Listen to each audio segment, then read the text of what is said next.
این هفته خبر تو خبر داره براتون از اصابت یک فقره کفگرگی تو سر و صورت آخوندا و تحریمایی که قرار بود با برجام لغو بشه اما تمدید شد.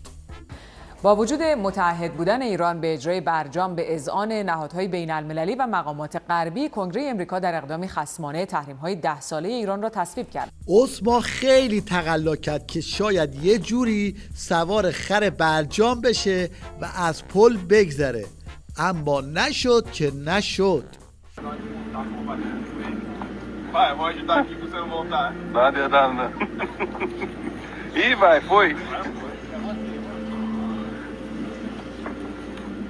Já fez uma puxada aí, ó.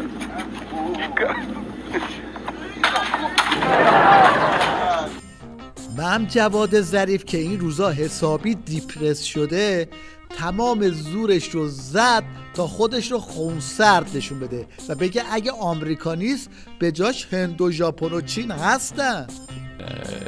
بحث تمدید از نظر بین المللی و از جایی که به هند و چین و ژاپن ارتباط پیدا میکنه هیچ تأثیری نخواهد داشت. این کله ملق زدن ها مال لب بالکن هتل کوبورگ بود. اینجا جای این کارا نیست، بد میبینی ها.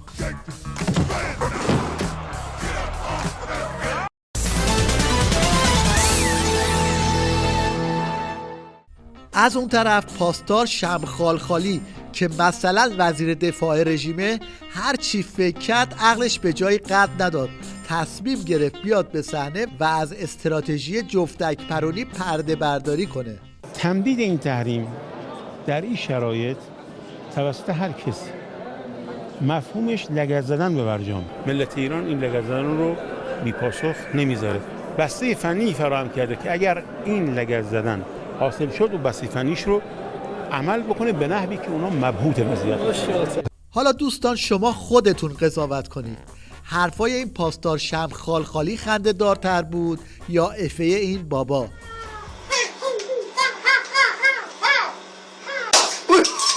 اما واویلاتر از همه این فسیل عمامه داره که زده به سیم آخر و عینهو اسفند روی منقل برجام بالا و پایین میشه.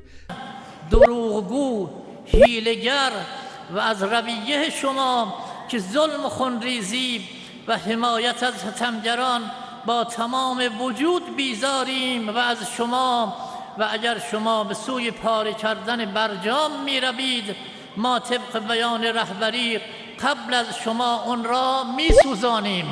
بذار اونایی که سوزوندی از بیمارستان بیان بیرون بعد فکر بقیهش باش. معلوم نیست این وزنه رو کی داده دست این دایناسور عمامه دار. خب سنگینه، میزنی چپ میکنی آخه.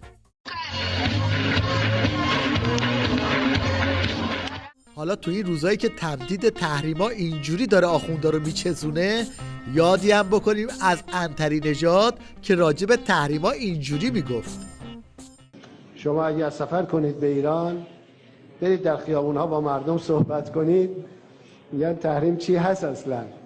تحریم اصلا نمنده، آردان گلفته.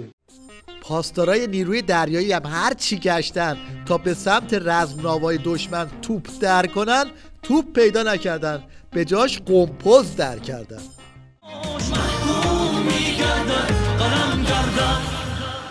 ما داریم میریم انشالله یه دهنی محکمی به ابرقدرت ها بزنیم. انشالله امروز بهش بفهمونیم که بالاخره ما هم اگر اراده بکنیم میتونیم مثل اونا به حساب نفکش بزنیم. هر چی خواستیم میزنیم، نه تنها نفکش، اگر هم یه روز انشالله لازم بشه رزمناواشون هم هدف قرار خواهیم داد. این هم صحنه ای از تمرین پاسدارای نیروی دریایی برای حضور در آبهای دشمن.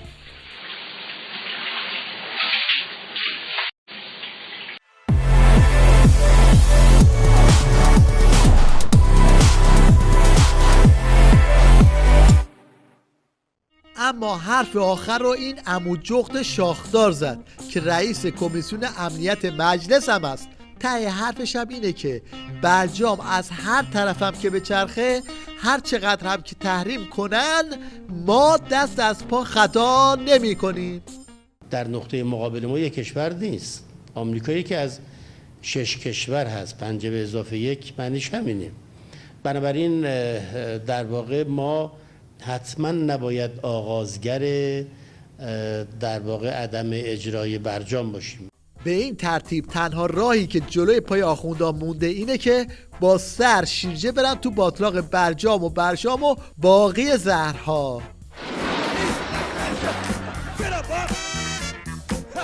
بعد از فوت دوباره دلواپس‌ها توی بادکنک حقوق‌های نجومی، این بار شیخ فری هم وزیر اقتصادش رو فرستاد جلو و رفت تو کار پاتک.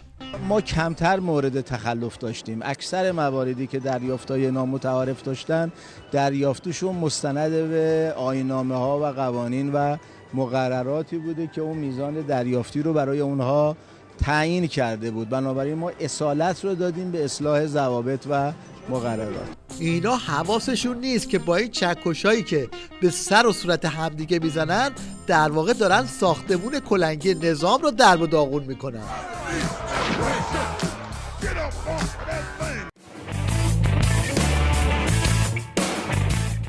این دلال حرفه‌ای آخوندا دست و پای عجیبی میزنه برای اینکه یه جوری خامنه رو در ببره، اما به تنها نتیجه‌ای که میرسه حضور در بخش مشنگستان خبر تو خبره.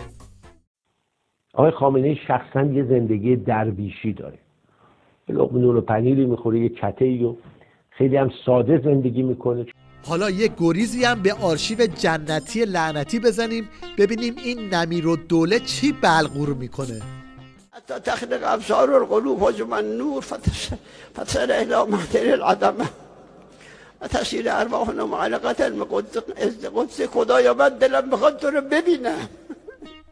یه برنامه درست کردن ببینن از بین این شیخ فری و عنتری نژاد کدوم دروغگوترن. رقابت تا آخر شونه به شونه بود.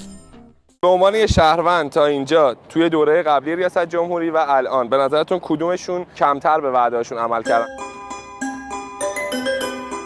این کیه؟ احمدی نژاده. گزینه 2. 1. گزینه 2. 1. 2. این. گزینه 1. 1. آقای احمدی نژاد. مسلماً شماره 1 متأسفانه. 2. احمدی نژاد. خب مشخصه دیگه. 1. 2. 2. شماره 2. گزینه 2. روحانی به نظر من دروغ گفت. شماره 1. حالا نقش واقعی رئیس جمهور تو نظام ولایت فقیه رو از زبون این حاجی کشکساب بشنوید. رئیس جمهور تو این مملکت یعنی تدارکاتچی. یعنی چی؟ به قول آقای علی پروین یعنی کشک. خداوند انشاءالله همه ما را آدم کن. این همیه اظهار نظر جام زهری درباره شناسنامه نظام ولایت. این که این رو میگه دیگه شما حساب بقیه رو بکنید. آقای فومانی با صراحت بگویید نظرتان در مورد حضرت آیت الله هاشمی چیست؟ آقای عزیزشونست. چه سوال سختی گردن. آقای هاشمی بالاخره شناسنامه انقلاب دیگه، همه با هم دیگه. خوبه الحمدلله. دوستان دور هم درست. البته از اون رندی‌های آخوندی بود. خوب شناسنامه انقلابه. حالا شناسنامه انقلاب خوبه یا بده؟ این من چیزی عرض نکنم. شناسنامه انقلاب که ما 37 سال بدترین فحشی بدترین فحشی که ما بخوام بدیم بگیم که آقا شناسنامه انقلاب 37 سال ما متاسفانه با دین مردم، با مال مردم، با همه چی مردم بازی کردیم. این که شناسنامه خوبی نیستش دیگه بگیم مردم متوجه شدن منظورش بشه.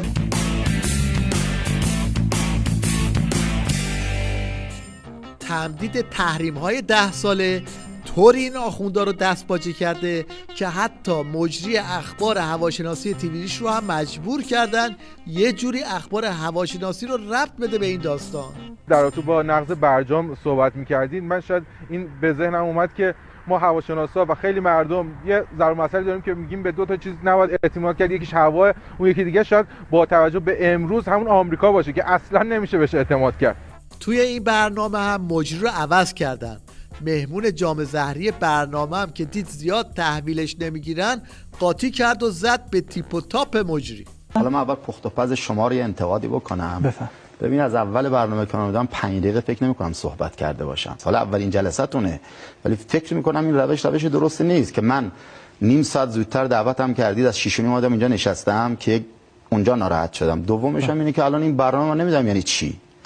یعنی ما الان اینجا چه کاره ایم؟ خب میگفتید اون بر تلویزیون میدیدیم دیگه، برای چی ما رو دعوت کردید؟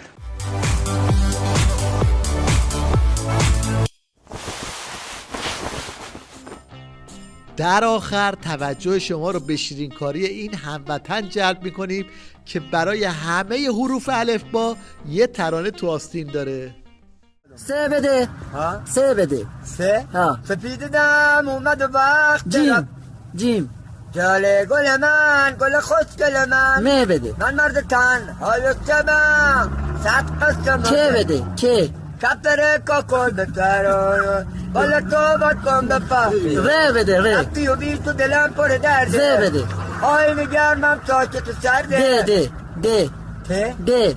ده؟ آه. دیگه ندارم ته بده. طاقت ها. ته. ته؟ تو راحت بین گلا من جدا کردم. الف. ای که بی تو خودمو تک و تنها. چه؟ چرا باید گل از گلدون جدا که؟ سه.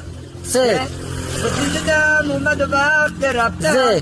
زه. زمونه با من نفتردگاره تپلی دل من. مه. من نردتان آیستم. نه.